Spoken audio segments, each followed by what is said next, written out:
All right. Hello, everybody. Hope you all are doing well. This is DFS Army's tournament strategy show where we will look back at last night, then we'll look at today's slate and see how things are looking.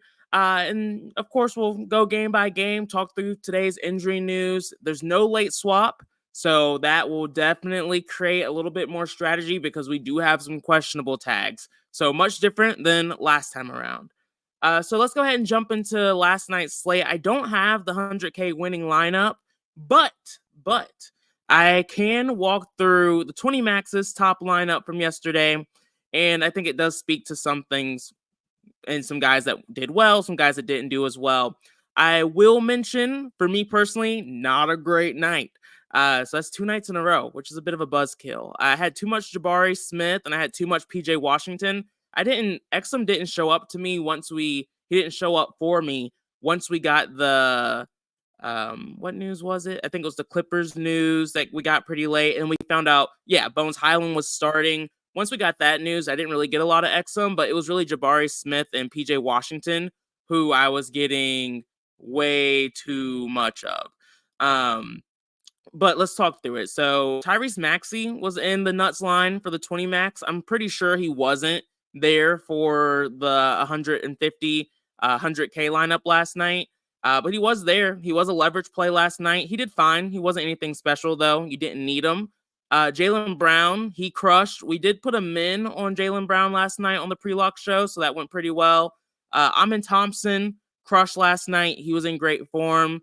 I don't recall if he was a core play. He might not have been, but had plenty of exposure to him.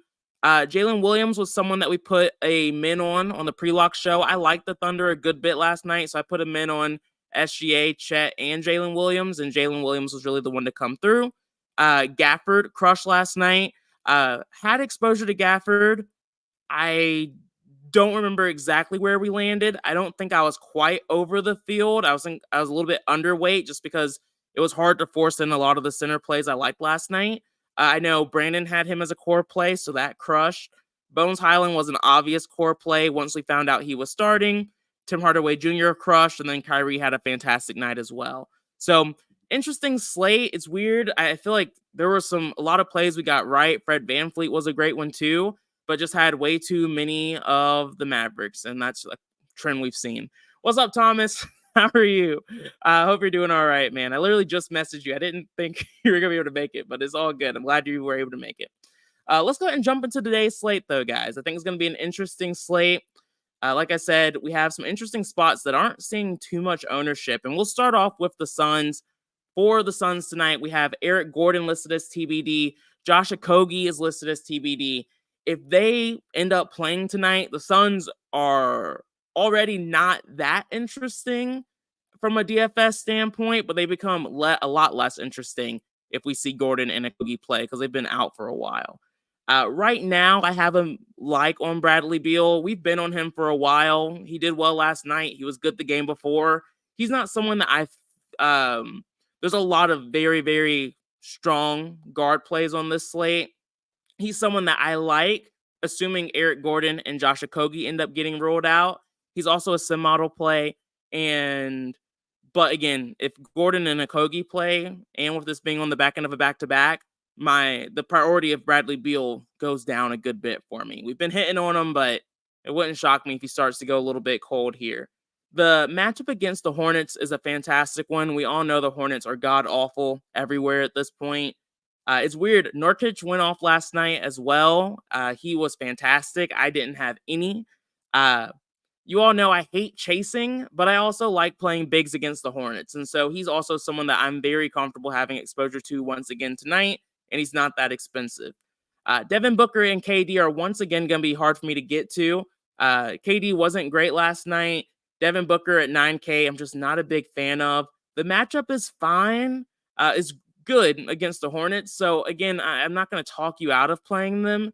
It makes sense just given the matchup, but I just think there's better pay up options on this slate who have actually just fantastic matchups. So hard for me to prioritize those two. For me, for the Suns, it's really just Beal. If Gordon and Okogie play, it's really just Nurkic. For the Hornets tonight, we have another interesting spot where these guys aren't seeing a lot of ownership for good reason. the Suns are a team I don't like to pick on too much. Uh, but I am always comfortable playing guards against them because they have struggled against the guard position. And we saw that last night with Jaylen Brown. I did take a shot on Derek White. I don't think that came through as much, but Jaylen Brown crushed. And I expect one of the guards here to do well. Mishik makes me nervous because I feel like I haven't had as much exposure to him lately, especially in that last game where Trey Mann came back. I was like, okay, fine. Don't have to worry about Mishik anymore. But he crushed. And so he's been in really good form. He's been dominating from a usage standpoint. The real usage players are Bridges and Miller here. But when I'm talking about the guards between Mann and Mishik, I'm prioritizing him at this point. And so I don't want to go crazy on this game because it isn't my favorite matchup and not my favorite game environment. I don't expect this game to stay too close for too long, but I am willing to at least match field weight on Mishik. Again, based off of what injury news we get and how the rest of this slate kind of starts to shape up as we get closer to lock, this game is pretty low on the totem pole of games I want to prioritize. But for now, if slate started today, I would want exposure here. I hope that makes sense. I think it does. All right, next up, we have the Miami Heat against the Detroit Pistons. Game total is low here, the lowest on the slate, but the matchup against the Pistons is always one I'm excited to exploit against. Jimmy Butler is looking chalky. I typically like to play Butler in tough matchups because he just kind of tends to rise to occasion. But at 8,400, soft matchup against the Pistons, priced pretty appropriately. I'm comfortable eating the chalk here and being right around field weight exposure, around 20%. The exact same story for Bam Adebayo, but I like Bam a little bit more than Jimmy Butler today just because I like playing bigs against the Pistons. Terry Rozier is seeing a lot of ownership, and I get it. The upside is definitely there, but he isn't the most consistent player. And when there's a guy like that who's chalky, I'm just not going to go out of my way to prioritize him. He is showing up a little bit for me in my initial runs. I'm not going to X him out of my player pool or anything like that. I'm okay having some exposure. It just looks like I'm going to be under the field on Terry today unless I force him in, which I don't plan on doing. Guys like Duncan Robinson, Jaime, Caleb Martin, all these guys continue to be in a really they are in a better spot with guys like Tyler Hero and Kevin Love out, but also they also have a fantastic matchup, and so I'm looking to capitalize off of that. Duncan Robinson is a sim model play. Sim model really liked Duncan Robinson, Jaime, and Caleb Martin. I'm looking to prioritize Duncan Robinson and Jaime. Jaime primarily just because he's low owned, and Duncan Robinson just because I like his upside. But Caleb Martin's showing up a good amount for me too, so I'm just not forcing that in there. The Pistons, I'm not a big fan of. I really like the softer side of this matchup. The Heat, Pistons are going to be a bit more hit or miss for me. The big piece of injury news here is Cade Cunningham. With him being questionable, if he doesn't play, that could be a bit of a game changer. We could see Marcus Sasser start here. That could make him core play worthy. For me, it looks like Sar Thompson, we already know he's out. Quentin Grimes is out as well. And so Fontecchio should start here once again. A lot of us, myself included, was burned. We were burned last time out when that happened. The usage rates are still there, and so I'm going to attack it. The matchup isn't great against the Heat, so there's definitely risk involved. He definitely won't be a core play for me tonight, but I'm willing to go back to him because a lot of people won't want to. And then a lot of what I do here depends on Cade. Jalen Duren is fine. I like his price tag, but I don't like the matchup. And there are bigs on this slate I actually like. And so I'm not going to go out of my way to force in Duren. But he was showing up a little bit for me in my initial runs. It looks like in that last run he fell off, though. Oh, nope. No, he's still showing up a lot for me in my current runs, but he's not a priority for me, and I expect my exposure to him to fall as we get closer to lock and as I start forcing more exposure to players. But he's a fine play. Just doesn't stand out for me too much. Let's see. Does sim model like him at 6,900? Yeah, Like a guy like Bradley Beal more, Keontae George, Michael Porter Jr. Those are just guys I'm looking to prioritize a bit more over him. What's up? Oh yeah, Thomas. The core does not matter at all right now. Core, like I just run just to kind of see who's popping, but I promise you, THT and Duran and Caleb Martin won't be core plays for me. Some of the other ones potentially, but that's not gonna happen. That's not gonna happen. That's just early runs to see how the optimizers looking, and just an easy way for me to see some potential value that I might not have been on from just initial research. But yeah, I agree. I don't like it either. Mr. Five, what's up, man? Hope life's treating you well. Jay, congrats, man. I'm glad you got rid of that restriction on DraftKings. That really sucks. Like, it happened to Madness too. Madness is traveling right now, going to some of the ACC tournaments, and DraftKings put a restriction on him. And they're like, hey, you're banned for 30 days. And he had to email back and forth just to get through.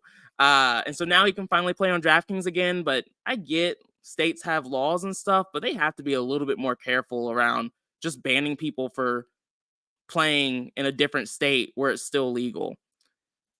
Jake, yeah, rough drafts. Very, very, very rough drafts. Let's go, Big Money. Appreciate you, Philip. Hope you're doing all right. Yeah, and after a takedown too, they were probably like, let's cool him off a little bit. He's getting too hot. Yeah, it gets crazy, man. It gets crazy.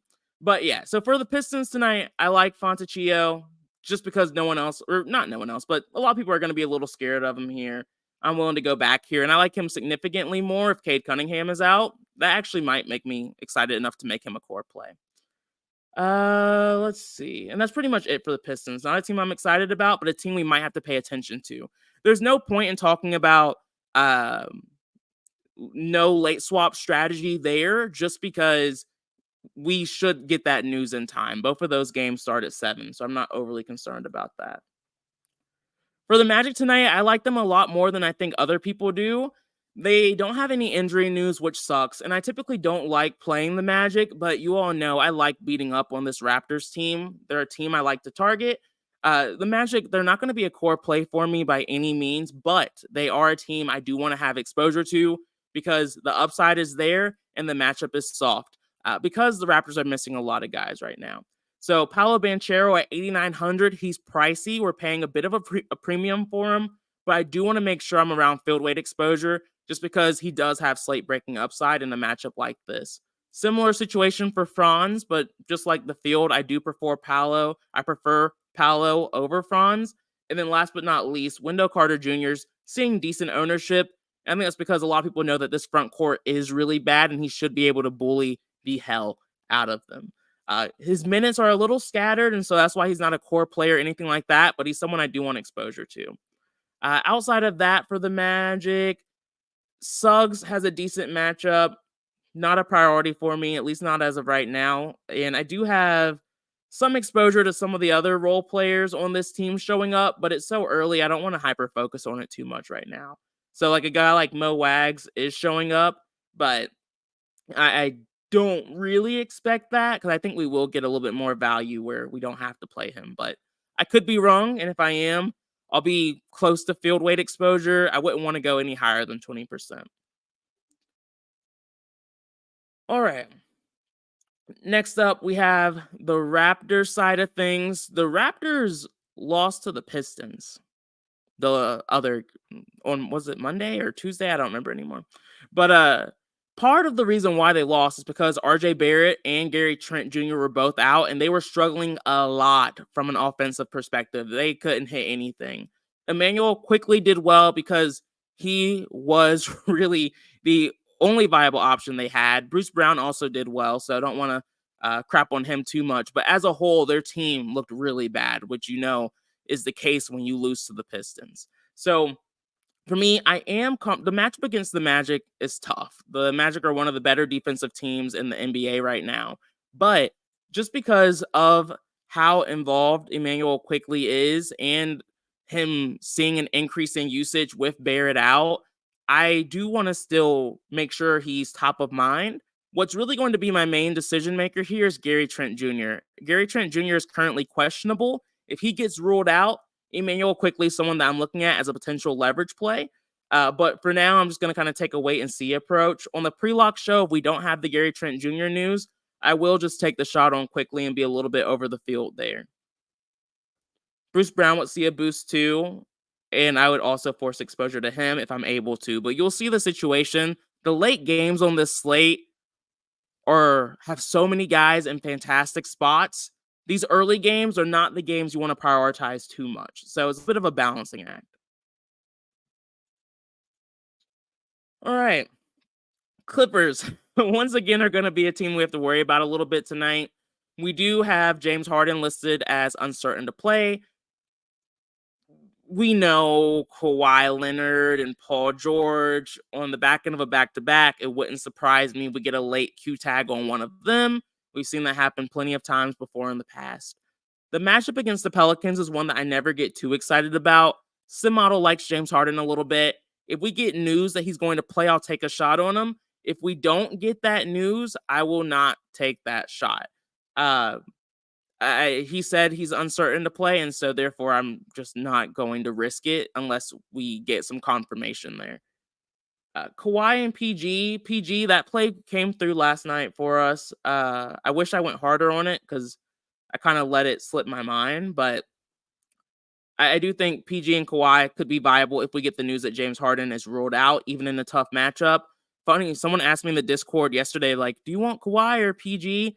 The numbers pretty much always speak to playing Kawhi over PG, but especially in yesterday's matchup, you knew it was going to be like a Paul George night.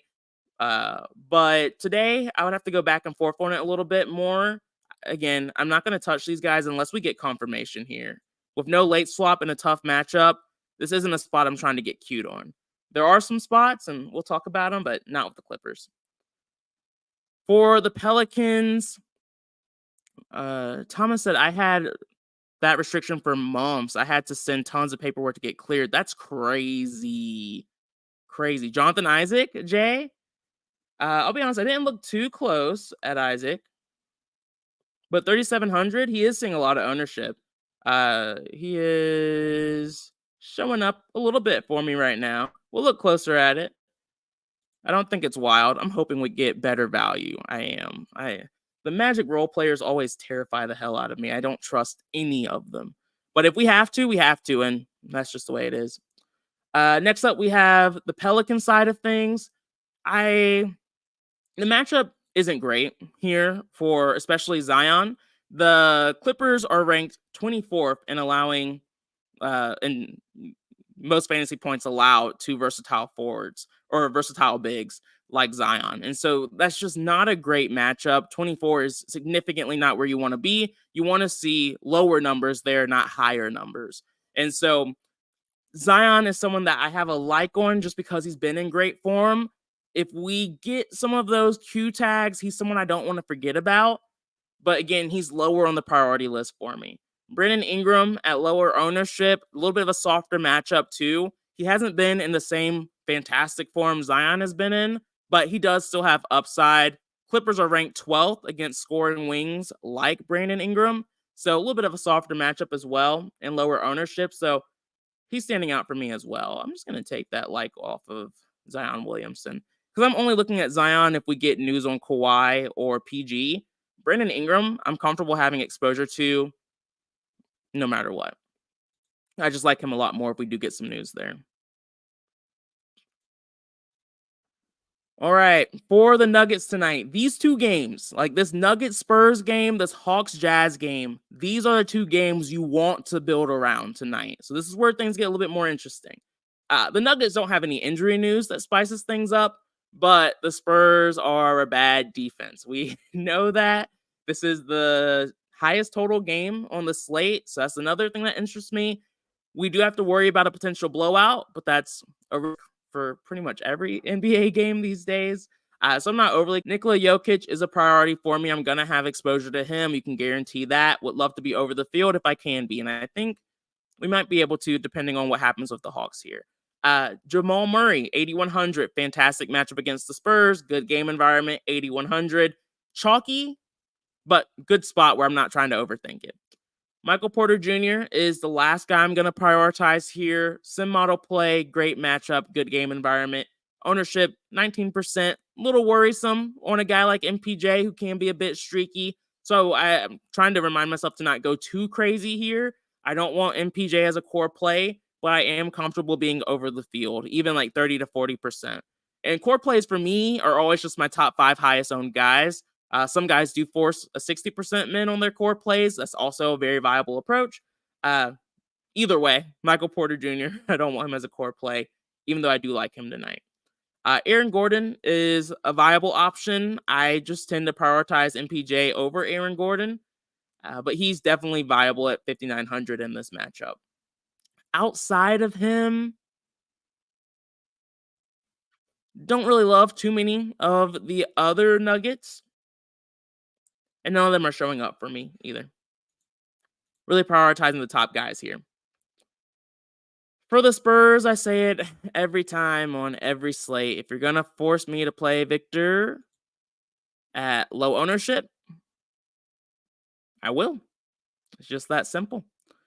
I do know we haven't seen Victor go up against Denver in a while. We did back in November, and I remember we played him at 80 in like the 8K range too back then, and because no one else was.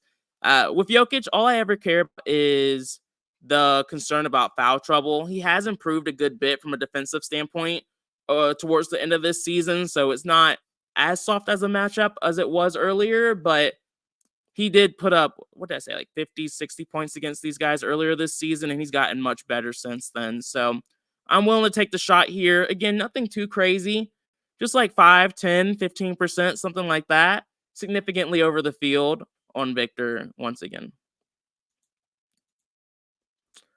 For the Hawks, all right, this is where things get a little wild, and this is where a late swap could matter a lot. Ideally, we'll get this news in time, so we don't have to overreact to it too much, but we'll just take a wait and see approach there. On the pre-lock show, which will be at 5:30 p.m. Eastern, myself and Brandon should be on that. We will talk through the strategy here. If these guys are still questionable, there's some unique things we can do to kind of play both sides. But if we do get the news well in advance, which I kind of expect here, then we'll have plenty of time to react to it on the pre-lock show as well with guys that stand out a lot. The big news here is Jalen Johnson and Bogdan Bogdanovic. Both are questionable. Bogdanovic was questionable last game too with an illness, and he ended up playing and played a shit ton of minutes. So I'm not as concerned about Bogdan missing. Jalen Johnson's questionable with an ankle injury. He is a little bit more likely to miss. And if he misses, I say it every time, DeAndre Hunter becomes a much more of a priority for me. Bruno Fernando is already standing out in the sim model. He's already seeing ownership at 4,300. I'm not afraid of playing him. He becomes a bit more viable as well if Jalen sits. And really, just in general, from a usage rate standpoint, the Hawks are the team tonight. DeJounte Murray, soft matchup against the Jazz, 9,500 is one of the chalkiest plays on the slate. Really hard to find a reason to not like him. Great matchup against the Jazz. Price tag is a little expensive. Ownership is a little high, but kind of like Jamal Murray, I'm planning on just eating it. And kind of like Kyrie Irving last night, like I'm willing to make room with some of the other guards I kind of like to force in the guard that's in just a really good situation. So DeJounte Murray is that guy tonight. Jalen Johnson, like I mentioned, is questionable. We'll have to wait and see what happens with him. Bogdanovic is questionable. Clint Capella, the one spot the Jazz have been a little decent at defending is against post bigs. Capella at 6,300 is pretty much us paying a premium for him. It's the highest his price tag has been since earlier this year. So it's just a little high. The upside can be there at this price tag, so it's not unreasonable. I'm not going to X him out. He's just not a priority for me compared to guys like Bogdanovic if he plays, Murray if he plays, Hunter, really either way. Capella is just a viable option, not a necessity for me.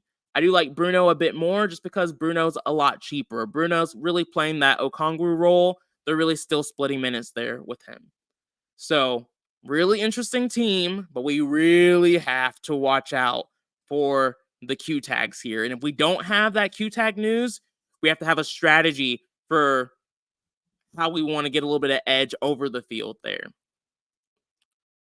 PG worked out for me, went hard, but XM, Washington, AO killed the lines. Yeah. For me, it was Washington. I didn't have as much AO, but maybe I did, and I'm just missing out. But yeah, XM was god awful yesterday from start to finish. That game just had a lot of random injuries in it too. Jalen Green hurt me a good bit. I had like 30-40% of him, oddly enough. It was just painful. Painful. What chalk is going to screw us tonight, Anthony? Let's see who's super chalky. Some of these Jazz guys. Definitely going to be a Jazz player. Let's see. Sup, Charlie? Utah, the best pivots of the night. I don't know if they're pivots, Mr. Five. I think they're going to be pretty chalky, but definitely viable. Like I said, these two games are my favorite. Next up, so for the Jazz tonight, Taylor Hendricks is questionable. Clarkson and Markkanen have been out for a while now. Chris Dunn is also out. So what that means is we're in a spot where we have two bad teams going up against each other. We talked about it. Hawks have not been good this season. Simauto liked Colin Sexton. I like the matchup against the Hawks, and so I'm fine eating that chalk. I don't like Sexton as much as some of the other guards we've already talked about. John Collins is fine. He's not a priority for me. At least he's not standing out too much yet. Keontae George is one of those guards I do want to make sure I'm around field weight exposure on. He can definitely burn us, but more often than not in these spots where we don't have a Clarkson, we don't have a Dunn, his role is just a bit more solidified, and I'm willing to trust it in good game environments like this one. Taylor Hendricks is questionable, and that's a pretty big deal. If he gets ruled out, or if we don't have that news in time, I am looking to take some shots on John Collins here at extremely low ownership. This is kind of one of those spots where no late swap can get a little fun, where you can take a shot on a guy like John Collins at low ownership, who will see a significant boost if he gets ruled out post-lock. So that's just one of those plays that make me excited about no late swap because everyone can't late swap to him after the fact. So that's the game plan there. And then Walker Kessler's fine. He's priced appropriately, but I think I like other bigs a bit more. THT at 3,900 is there because we're lacking value. We don't have a lot of value. Let me look a little bit closer at our guy. Matchup is soft. Don't love him. Don't love him. But where we're at right now, we have a lack of value. And when we have a lack of value, you end up seeing guys like Bryce and THT show up a bit more.